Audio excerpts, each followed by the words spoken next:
Really excited this morning because this is our first coffee break of 2022. Hope you all had a wonderful, safe Christmas, and let's hope that 2022 brings everybody everything that they want. We have a really special guest with us today, one of our members, Magriet. Give us a wave.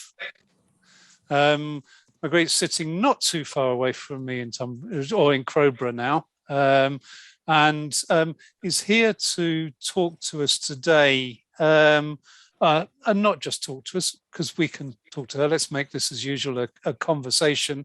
Magriet's here to talk to us about mental fitness and emotional agility. A topic that we've covered in various forms over the 2 years or so that we've been doing these coffee breaks, but a fresh and new perspective from Magriet on this really important subject. Magriet's got a few slides that she wants to share with us, but please, let's make this interactive. But before we get going, I think Katie's got a quick question. I just wanted to know, really, I think there was a lot of kind of pressure at the beginning of this year, considering the kind of doom and gloom of last year, that we're kind of getting into the new year, putting our New Year's resolutions at the forefront, maybe adding some extra pressure to ourselves, waking up earlier, going for a run, being more visible in the office or kind of at your desk. So I just wanted to know if you can pop a few notes in the chat box. That was this session really, did it resonate with you a lot? Do you feel like you kind of come to the third week of the year and you're thinking, oh goodness, I'm not sure how much longer I can keep going with this new routine or regimes that you've put in place? So have a quick note in the chat box and just see what resonated with you here.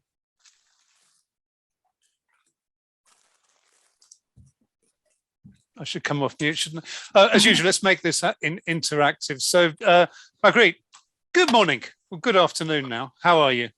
Good afternoon. I'm very well, thank you. Thank you so much for having me as well. Brilliant. It's lovely to meet you. I think you've got a few slides that you want to go through to start with. So let me just share those really quickly. Bring those. And if you could just let me know if you can see my slide. Brilliant. Cool. Let me just move. I'm just going to minimize this. Okay. And can you still see that slide, or can you see my note as well? We can indeed. We can indeed. We can indeed. Just the slides. Okay, brilliant. Awesome. Thank you. And just want to send that. Okay, brilliant. So, right. Okay, yeah, so today I want to talk to you about mental fitness to support emotional agility. And exactly like Katie has said, I think especially this year, there's been so much pressure that we need to make this year the best yet. We need to smash our goals this year. And that just puts more pressure on ourselves to, just to do more. And I think there's no shame in trying to ease ourselves into the year, and that's certainly something I am doing. I'm not putting too much pressure on myself, but at the same time I am making sure I'm looking after myself, my emotional and physical well-being as much as possible. So just a little quick intro from me. So I'm Magriet Stain. Thank you for the introduction, Mark. And I'm an accredited performance and wellbeing coach, NLP practitioner, as well as a mindfulness teacher. And I help ambitious professional women to create fulfilling careers without sacrificing their freedom or their well-being. And my philosophy is very much that we need some stress in our lives, especially as very ambitious, career-orientated women. We need a bit of stress to get things done, to reach our goals. But I see it time and time again, and I speak for myself as well, from my own experience, that we tend to pile on the pressure even more than we need to, and we don't notice when we we'll be heading for burnout until it's too late. Then we hit a wall and we wonder why we're so bloody stressed. So rather than minimizing stress or getting rid of it altogether, I help women to harness it in a positive way so that they can use it in a way that serves them. And they learn when to use stress to propel them forward, but when to hit the brakes to avoid overwhelm and burnout. So just a little bit about my professional background. I worked in corporate for more than 20 years in various sectors, including financial services, FMCG, management consulting, and insurance as well. In my 20s and 30s, I took pride in the fact that I thrived on stress. And I told myself and my employers that I was excellent at managing high pressure, conflict, and ambiguity. And I guess for a while I was, and I even enjoyed it. But when I got to my 40s, I completely hit burnout following quite a negative experience working in quite a negative and toxic working environment. I started Magriet, just so I'm going to you welcome interruptions, and I'm sure we of course, go for it. How, in those younger years, those, you said your sort of 20s and 30s, when you were convincing yourself you were thriving on stress. How did that manifest itself? What sort of things were you doing? What sort of challenges did you have, and how did you cope with that stress? So it manifested in just being really, really busy and also making pretty bad decisions.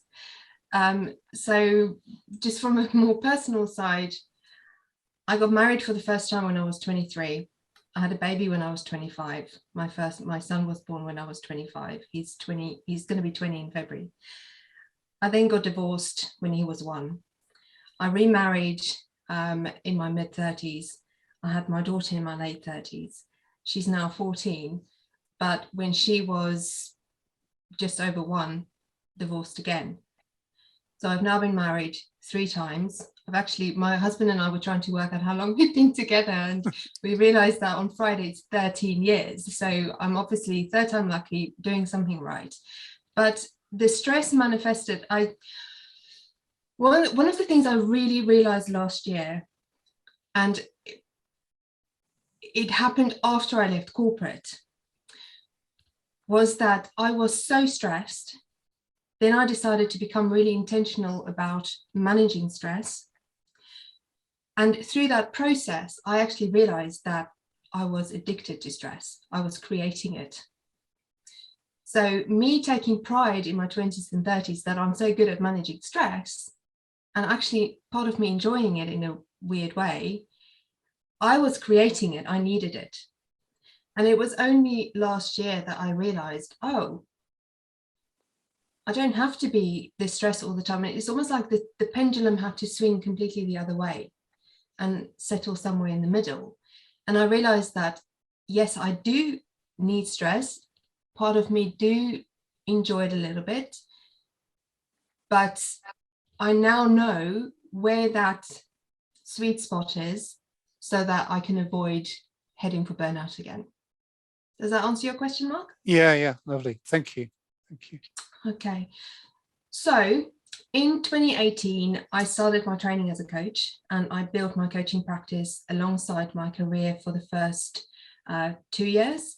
And then last year, as I mentioned before, I left corporate after more than 20 years to run my coaching practice full time. And I absolutely love what I do now. I'm fascinated by neuroscience, positive psychology, and the power of the subconscious mind. I'm fascinated by how we manage stress, how stress, like you say, Mark, how stress manifests. And it is through this process of my own discovery that I can now help other people to help them manage their stress and actually, have successful careers, have fulfilling careers without, and I keep coming back to, without sacrificing their freedom and their well-being. And it's why I love doing talks like this, and why I'm here today speaking about mental fitness and emotional agility. So nothing I'm going to be covering today here is rocket science. It's nothing new, and it may seem obvious, but so often when we're in a really stressful or challenging situation, when we are really in it, it's difficult to see the wood from the trees because we're too close to a situation. So we don't always allow ourselves to take a step back and look at it more objectively. So what I'm going to be sharing with you today is a good reminder that there are simple, really simple things we can do every single day at work and in our personal lives that will help us to feel happier and just keep us in a more positive state. So what exactly is mental fitness? So it's defined as a state of well-being and having a positive sense of how we feel, think, and act. It means keeping your brain and emotional health in good shape. And it's about the capacity of the body and mind to work together in harmony to increase our physical energy, emotional stability, and mental clarity and calm. And according to Susan David, who's one of the world's leading management thinkers and award-winning Harvard Medical School psychologists, emotional agility is a process that enables us to navigate life's twists and turns with self-acceptance, clear-sightedness, and an open mind. Now, I'm fascinated by Susan David's work. She's on LinkedIn and she shares a lot of really, really valuable information about emotional agility and emotional well-being. And she works on the principle that the happiest people in the world have exactly the same stress and setbacks and challenges as anyone else.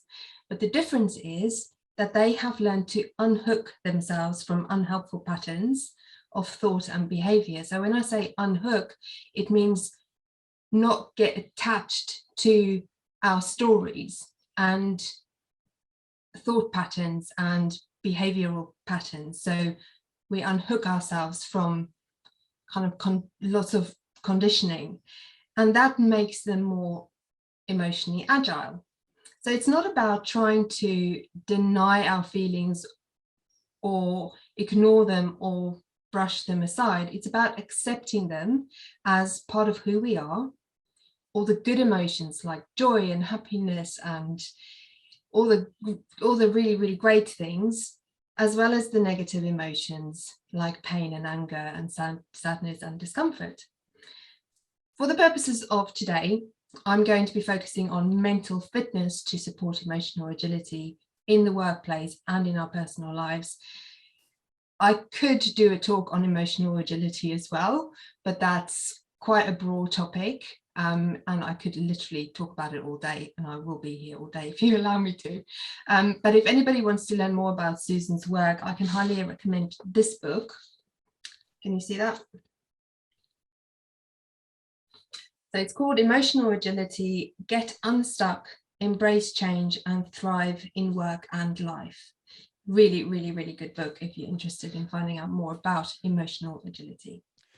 Magriet, this what you're saying here reminds me of a time a few years ago. I'd got the train up to Cannon Street and had to jump in a taxi to get to an appointment. And the city was quite busy. There was lots of traffic around. And I jumped in this cab and must have had the most stressed driver that I'd ever come across.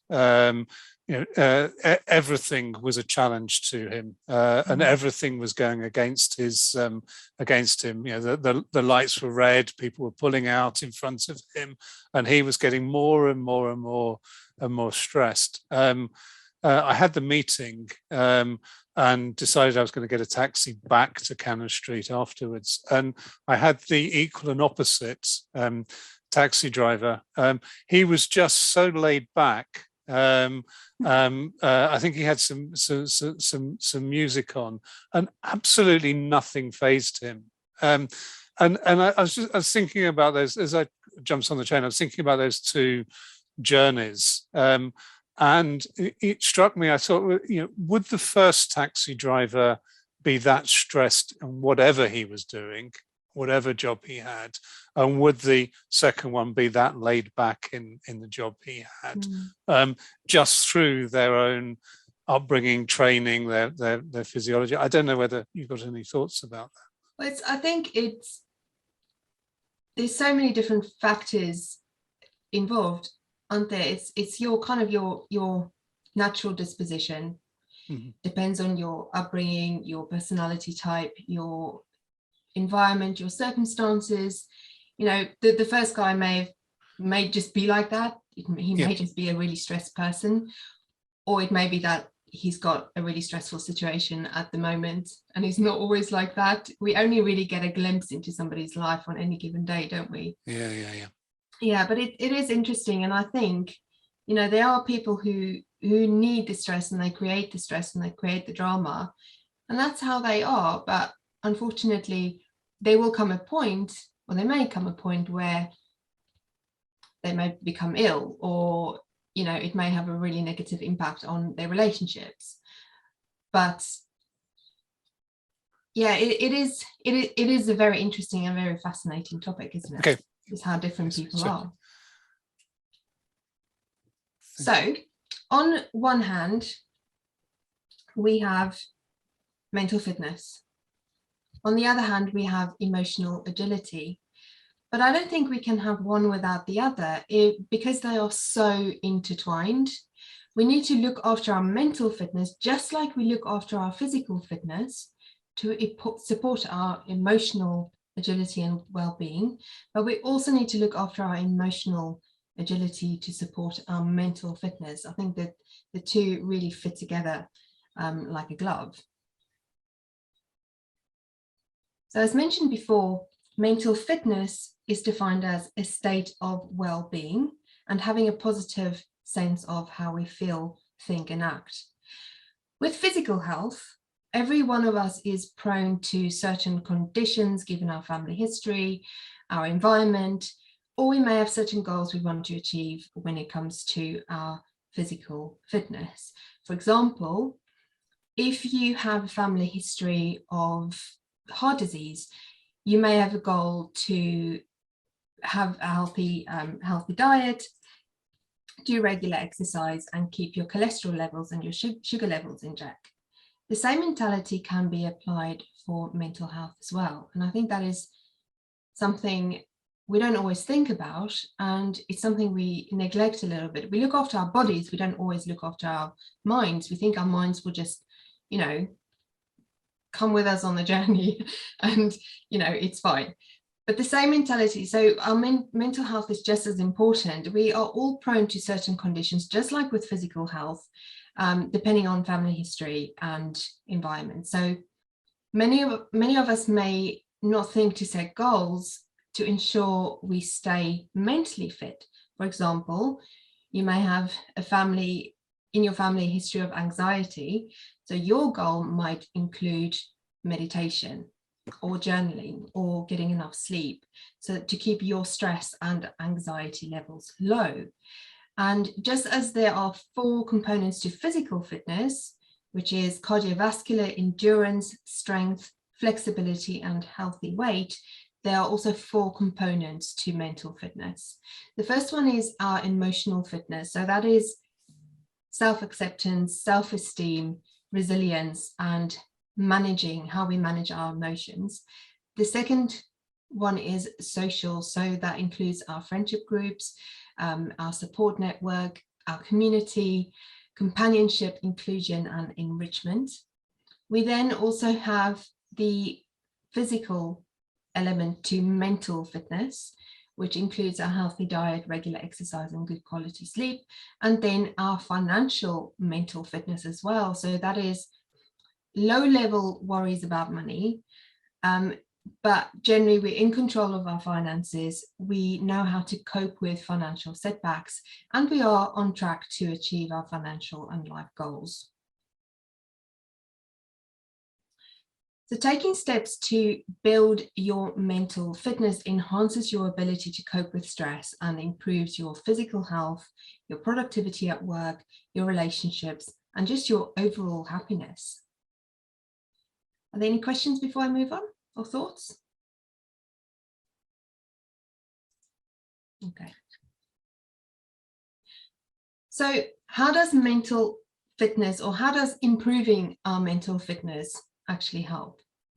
So it helps to strengthen the neural pathways that lead to the most objective or realistic thoughts. So if you're prone to catastrophizing or allowing your thoughts to go down negative thought spirals, then mental fitness helps to see things again as they are from an objective perspective. It helps you to break old patterns so that you experience positive emotions more regularly than negative ones. So it's like seeing the glass half full rather than half empty. And the more we feed negative thoughts and behaviors, the more likely they will occur. And this is due to the neuroplasticity in our brains. Thoughts that evoke certain emotions cluster together via neural pathways. And every time we allow a negative thought to repeat, it strengthens that negative thought. So you want to rewire this process to strengthen your positive thoughts and behavior, and mental fitness allows us to do just that. It also helps you to recognize that you have a choice on how you react to stress or challenging circumstances. With mental fitness, we have the ability to pause, stay calm and composed, and respond in the way that we'd like to, rather than being really reactive and expressing our feelings of anger and frustration, only to regret it later on. With mental fitness, you'll feel more confident, resilient, and energized. And although life can naturally cause you to feel sadness or worry, strengthening your mental fitness will make it more difficult for sadness to progress to anxiety or depression.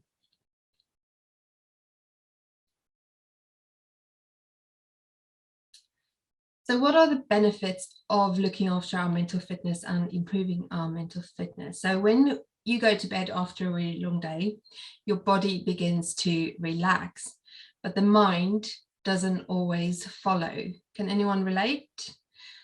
So how often do you go to bed feeling really tired after a long, tiring day?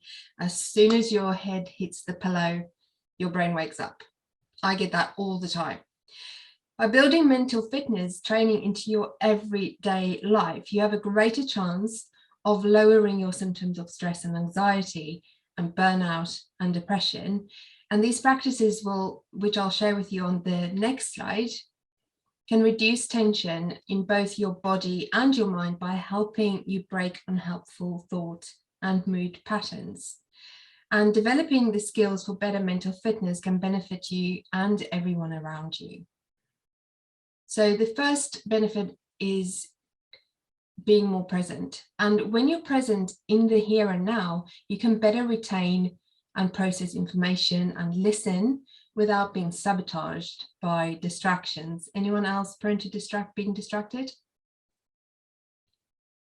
So we have the ability to respond instead of react. So when we have more control over our automatic thoughts, we can choose to respond in a more rational and less emotive way.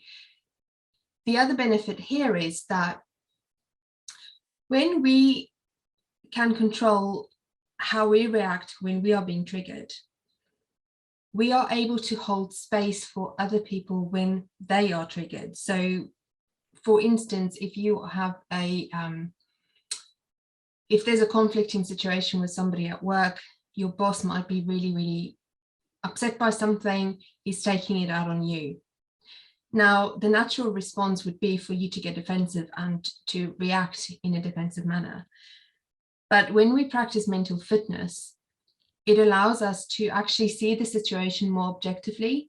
So rather than reacting to the way the other person is being towards you, you can actually just pause and hold space for them to get whatever they need to get out. Then you can go back to them and have a rational conversation after that. So it puts you in control of that situation. It also helps us with improved cognitive functioning. So better focus, processing speed, memory, concentration, time management, and communication all have a positive impact personally and professionally. All of these things, especially, we spend more time at work than we do anything else. So being able to have all of the, focus and concentration and just being more productive, I think we all can benefit from that. And then increased positivity. With increased awareness comes the ability to notice and reframe our thoughts in more helpful ways. And this often results in kinder thoughts, compassion, and just a generally more optimistic mindset. By reframing our thoughts and beliefs about ourselves can lead to more confidence, self-compassion, and empathy as well. It helps us to build skills. By doing mental fitness training, you can develop life skills to better manage your mental health, including thought balancing, goal setting, and mood management. And something I'm very passionate about as I'm learning more about this is helping my kids to look after their mental health and well-being as well. My son is in his second year in university, and he really struggled the first year, especially with COVID. And I was really able to hold the space for him to explore his feelings. And again, with my daughter, I mean, everything is a drama at the moment. She's 14, and, I can help her to just really look at things a little bit more objectively as well, which I know from my own experience, it's not something I learned about when I was a teenager. I don't know about you guys, but it's just not something, mental health wasn't really something we talked about when I was a child. Okay. Improved sleep. So as with physical fitness, mental fitness also contributes to better quality sleep, because we are able to manage our thoughts better during the day, and because we acknowledge our feelings and we accept them rather than ignoring them or pushing them aside or avoiding them, your monkey mind is less likely to pipe up when it's time for you to go to sleep. And then longevity. When we practice mental fitness and we look after our mental fitness, it just keeps us younger for longer because we're less stressed. So it's a win-win. Any questions before I move on? Not a question, but I was just going to chip in and say I actually had a friend text me this morning. She's got a very high pressure job. She's a social worker, and she texted me this morning. She's been really, really struggling with sleep. Even though she's, working long hours and she could absolutely exhausted, as soon as she goes to bed, she just can't sleep. Yeah. And she said she woke up this morning at 4:30, and that just adds to the point that you're making, that sometimes your body it goes on to overdrive and you keep going, even though you're desperately trying to cling on to some hours of sleep. And yeah, I was kind of suggesting to her that she needs to take some time just to clear her head. I know Bex before Christmas was saying that noting down your day in a diary helps physically take all that stress from your head onto a notepad. But yeah, it's funny how kind of sleep adds on to this and feeds into this stress. Absolutely. I think, and talking about my 14-year-old again, last night I couldn't sleep because I was thinking about this talk, and I got up at 11:30 to go to the loo, and I saw her light was still on, and I just thought, what the hell? It's 11:30, you're 14, you should be asleep. So again, I'm trying to reiterate to her the importance, but if I say it to her, she won't listen. If somebody else says it to her, she might listen. But yeah, sleep is, can't stress enough how important sleep is. Okay, so here are a few, we're coming to the end of the talk now. So here are a few things you can do every single day to improve your mental fitness. They don't take a lot of time, and most of them can be done anywhere, and you don't need any special equipment or spend a fortune on them. The hardest thing, I think, is remembering to do it. So here are just a few. There are lots more, and you might have some ideas. There may be some things you practice which may not be on here, but guided imagery, so visualization, guided meditations, which is a really good relaxation strategy that helps create harmony between the mind and the body. And it's a way to focus our imagination to create a calm and peaceful image in our mind. There are so many apps out there as well. So I know Calm is a really good one. I love using Insight Timer because there are just so many on there. But there are so many apps these days, or you can just look on YouTube. There are some visualizations on there as well. Agreed. So can you explain that in what does that mean? Guided imagery and meditation. Guided imagery. So that would be like, for instance, when you are feeling really stressed, you could imagine blossoms on a tree. When you're feeling really stressed, imagine your thoughts like blossoms on a tree, and they just drift off. You know, the wind's blowing gently, and all the blossoms, or it could be leaves, they just gently, you know, float to the ground. And you can imagine they might be your thoughts that just gently float. Or you made, I have this one visualization that I absolutely love, is imagining my mind like a lake. And I've done it so often that whenever I'm in a stressful situation, I can actually conjure that image up because I've done it so much. And it's almost like it is a switch that I can just go, okay, I can now just imagine, and I can do it while I'm standing in a queue in Morrison's or in the post office. So, you know, I think with meditation as well, and meditation is actually well, I might as well talk about meditation now. So the aim of meditation is to interrupt thought patterns and bring the focus back to the breath. Now, there's a bit of a misconception that meditation, the goal of meditation is to stop you from thinking, to turn your brain off, but that's impossible. We can't. And it's about noticing when our mind starts to wander. You just take notice, you don't judge, and you just go, okay, and you can label your thoughts. So you can say, I just notice I'm thinking. I notice I'm remembering. I notice I'm planning. I notice I'm, imagining, whatever it might be. And as soon as you notice that, you stop yourself from going down a negative thought spiral.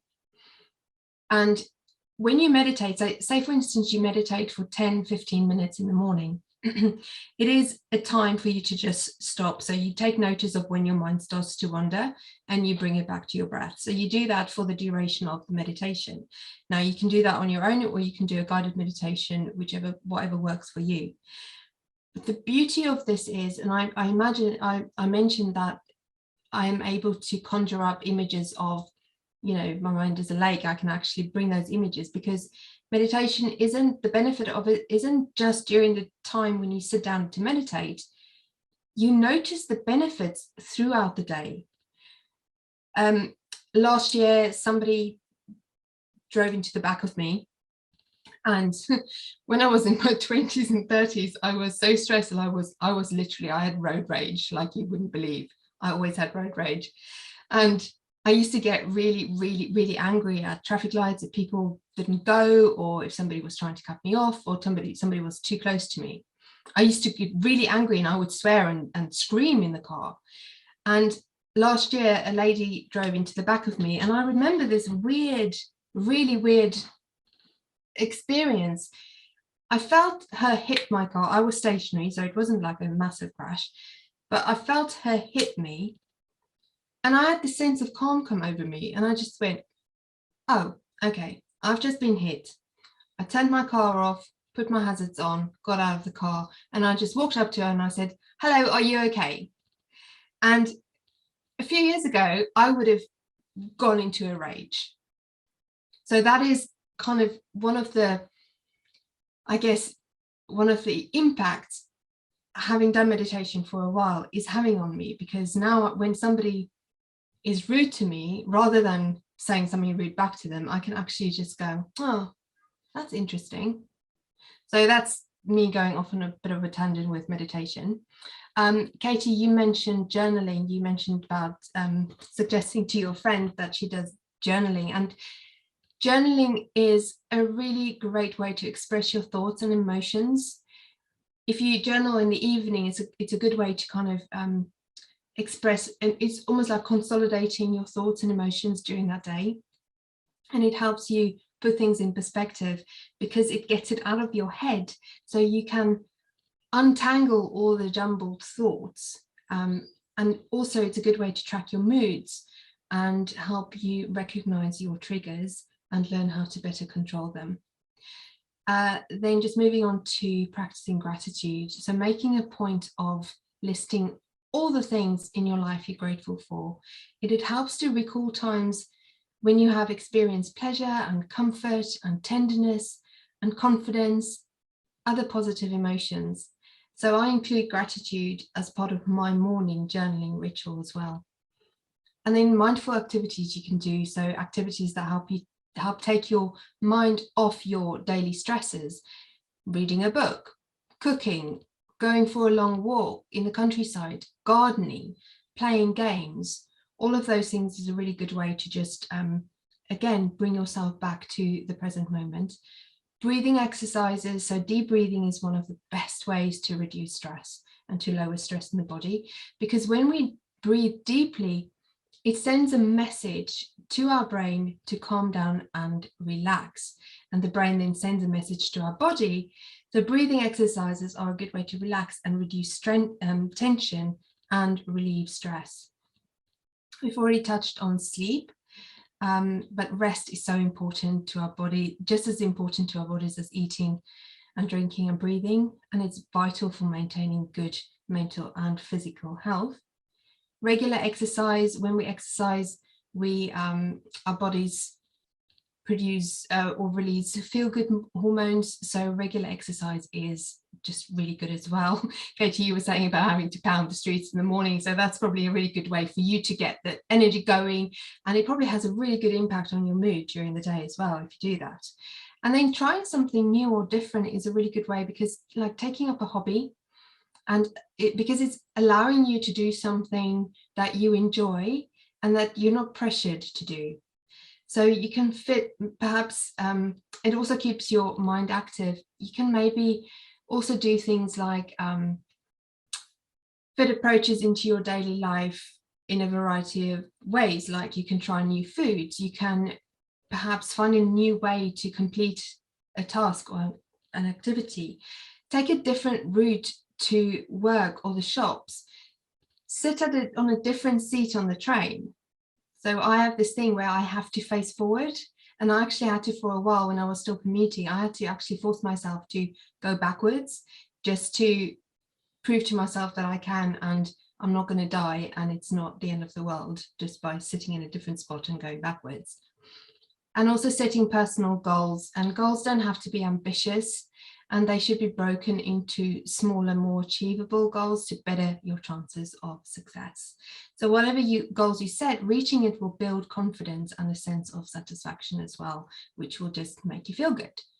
Magriet, can I just jump in, because I think there's so much here, which is absolutely fantastic. But actually, to Bronwyn's point, she's just said she feels we've all got the same amount of hours in the day, but fears that she's adding to her stress by taking time out for mindfulness activities. So what would you say to someone who is kind of saying that to you? So I would say don't do too much. Very small incremental changes. So choose one thing, and it could just be breathing exercises.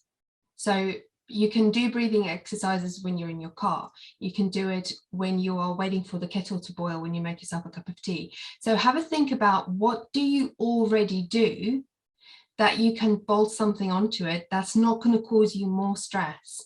So, you know, when you are worrying about your day, or you're worrying about a meeting, when you do a breathing exercise while you're making a cup of tea, it's not going to take you any longer. It shouldn't really add to your stress. If anything, it should reduce your stress. So just try something really, really small and just make very small incremental changes. Does that make sense? Yeah. And I guess we all get into bed at the end of the day, perhaps with our phone in our hand or our book, maybe just swap that for 2 minutes of journaling or 2 minutes of guided imagery. Yeah, and it's like I said before as well, it's it's remembering to do it that's the tricky bit, because if you're really worried about a meeting and then you go and put the kettle on to make yourself a cup of tea, how can you remember then to do breathing exercises? And maybe leave yourself little reminders, or just little prompts so you can remember to do it. But it takes practice, and it's a daily practice. It's not something you just do once and then that's fine. It's something that you need to do over and over again, and it becomes easier. And I think as well, if you are so busy, you've got such a big workload, then have a conversation with your manager and see if there is a way to reduce your workload, because when we are so busy that we can't even remember to look after our mental health, something's got to give. And I think if you are in that place, then just have a think about how can you try and make things a little bit easier for yourself. That's actually the end of the slide. So I hope you found this useful and helpful. And Agreed. Thank you. Magriet, do you want to, so you've got your email address up there, which I'm sure we'll share, and thank you for that. Do you want to stop sharing the screen though, so that we can see everybody? And there you go. Yeah, so I've not been keeping an eye on the chat, so I'm just gonna, you keep talking, I'm just gonna quickly. Ivana, do you want to just quickly read out what you've just written, because that sounds like a really helpful app actually. So I've got this app called I was just looking at it. It's called Gratitude. And it like nudges you every day, like if you have notifications on, to ask, just write something positive for the day. It also, in their notifications, like every day they send you like a good positive thoughts for the day. Like usually it's like a positive message to kind of kick off your day. I've used it on and off during the pandemic when I found myself stressed, particularly initially, I think, and it really helped. I mean, small things like if you just write a short message, even if it's like a sentence, right? Like just say, oh, I'm so grateful that, like my parents are doing okay, or like my family's okay. Like it's not, it's fine, or like just anything. Even it could be anything small, like, I had a good day today, or like, yeah, I made a good stew today or something, right? It could be anything. But yeah, it's really helped me in the past for sure. The app, yeah. Thank you for sharing that. And there are so many nifty and clever ways we can try and build this into our day. So it's just finding whatever works for you, because there's no cookie cutter approach to this, and it's got to work for you. So again, there's no point in trying to force yourself to meditate every morning and then journal and then go for a run and then do 20 minutes breathing exercises and all of those things, and remembering to do something different today. It's a lot to remember, and it shouldn't be stressful.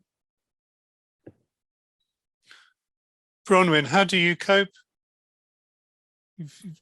Cold water swimming. Cold water swimming. That's the closest I get to sort of meditation, because you think about nothing else when you're in it. Where do you do that? Shooting Lido. Okay. In fact, I was in this morning and apparently it's below 3 degrees. So it might not be for long, but it's a time when you literally switch off and think about nothing else. Brilliant. I'm sure we're all queuing up to join you. I've been thinking about doing it for a while, but never have done. Oh, well, Margaret, then you're going to have to. Yeah. And I saw you at the Albright on Monday, didn't I? So yeah, we were both at the marketing lunch. So we'll definitely have to, have to add maybe Friday. We'll do it 3 times this week. We'll see each other. Yes. Are you going to the? Sorry, that's I'll cut it. Different one. Yeah. But I suddenly realised as well. Connections, interconnectivity. Indeed. Anisha, great to see you. How are you? Haven't seen you for a while. Hello, happy New Year. What are your coping mechanisms? What do you? It's actually interesting. This talk's been really helpful. It's given me more ideas, but I did take up journaling middle of last year. And it's not constant for me. Like I don't put pressure on myself. Like I'll do it. Maybe I'll write a novel today and then I don't write for a week. And then I write like 2 sentences the next day. So it's whatever's in my mind. It really helps with the sleep on a busy day. And then the second one is walks. When Katie mentioned at the beginning of the session, are we hard on ourselves this year? So I got really good during the Christmas break. I was like, this is amazing. And now work's picking up again. It's really hard. So what's worked for me is not setting myself a hard target of every morning. If I can grab 30 minutes at any time in the day, I run. I literally go. And I think that's the change I've brought, because in the past, I'll just put a placeholder. This is my walk time in the morning, and it never happened. Now I'll go 4 p.m., 3 p.m. to whenever I can grab that half an hour. And it's really helped me. Yeah, I think the key definitely is not to put too much pressure on yourself, because otherwise it will completely defeat the whole purpose of doing it in the first place. Yeah. I loved your idea about your story about the car. I drive like an Indian driver in India. And I'm hoping meditation helps with that then. It's funny, I used to drive like the devil when I was younger, and now the other day we were driving, my husband said to me, "Why are you driving so slowly?" And I was just like, "Oh yeah, I am. I didn't even realize." Yeah, but it's so interesting to hear that it changes that. Yeah. I keep getting accused of driving like an old man. I don't know what an old man drives like, but yeah. Embarrassingly, I was on a speed awareness course a couple of weeks ago, and they were just saying that, you always rush because you're late. And the difference it makes in the time speeding is just so not, I mean, it doesn't make any difference at all, but you're much more likely to, you're getting stressed, B, it doesn't make up for it. So it's that whole, I was like, okay, that's probably one that, yes, maybe I am driving better. Brilliant. Is there anybody else with cameras on or off who wants to share some of their thoughts and ideas?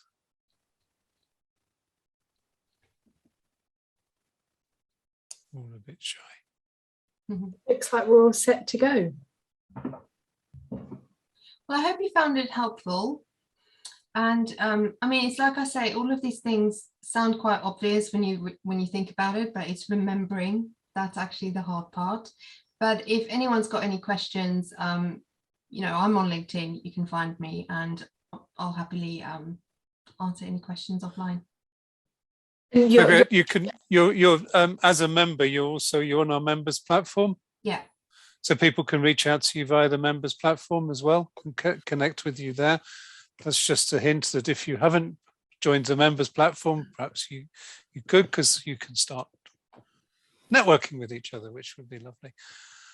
Magriet, thank you so much for today. It's given me some food for thought, and hopefully end some sleepless nights or interrupted nights. Thank you. It's been brilliant. Thank you so much. You're welcome. Thank you for having me. Thank you. Katie, what have we got coming up? Because we've got some changes. We're changing things. Oh, we're changing. So we have reduced the coffee breaks to every other Wednesday now rather than every Wednesday. So if you make a note of the Zoom details, and just remember, please don't turn up next week, but turn up the following week. I'll obviously remind you on the WhatsApp group and the platform as well. But in conjunction with that, next Friday, we're opening up the TGIF sessions again. Thank goodness it's Friday. So that's more informal. We'll have a bit of an icebreaker topic, but just pop on if you can come on for 10 minutes or you can come on for half an hour. Again, we can use it as a bit of mindfulness, a bit of time out of your diary. So that's next Friday, the 28th. And then on the 2nd of Feb, the next coffee break, we're joined by Lovejit, who's actually the sister of one of our members. And she is a journalist, and she's done quite a few amazing projects for the likes of the BBC and a couple of other big organisations. So she'll just be giving her take on being a woman in that world of work. So hearing it a very different perspective, but interesting nonetheless. Brilliant. Katie, thank you, and thanks for getting this year off to a bang. We've if anyone's interested, we've got the Careers Club starting next week again, the next cohort. So if you wanted to join that, I think it's next week, isn't it? Yeah, next Thursday. Please do. Don't forget, Katie and I and the rest of the team are always here for you. So reach out to us if you need us. Other than that, I'm going to say bye-bye for now. Thank you, Magriet. Thank you, everybody, for joining and contributing. I will hang around for a few minutes after the session if anybody just wants a a quick chat. But other than that, see you again in a couple of weeks' time. Thank you. Thanks, everyone. Thanks.